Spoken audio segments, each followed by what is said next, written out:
Istituto Comprensivo di Taglio di Po, una lezione, Lectio Magistralis della Protezione Civile e della Polizia Locale. Chiediamo al comandante Finessi cos'è questo progetto.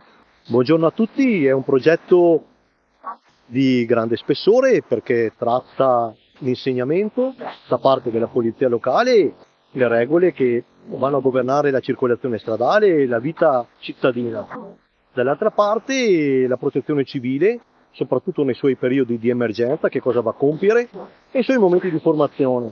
Quindi è un abbinamento di materie, di discipline, che ben si abbina, come dire, a una giornata di scuola, dove le classi terze, quarte e quinte hanno dimostrato grande interesse, veramente grande interesse, perché poi aspettano la lezione successiva per incontrarci e per fare un sacco di domande.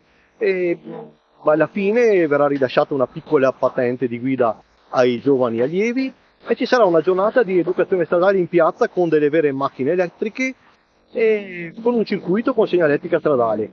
E quindi un grande in bocca al lupo a tutti questi giovani che stanno imparando tutte queste regole e speriamo insomma che le nostre lezioni siano ricordate e siano efficaci.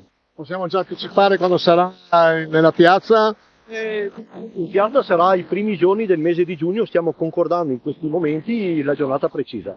Al termine delle lezioni, per i primi del mese di maggio, porteremo tutti gli alunni interessati al progetto presso la nostra sede, dove verrà allestito campo base con tutte le nostre attrezzature. Faremo passare una giornata a questi ragazzi, così vedono realmente la protezione civile cos'è.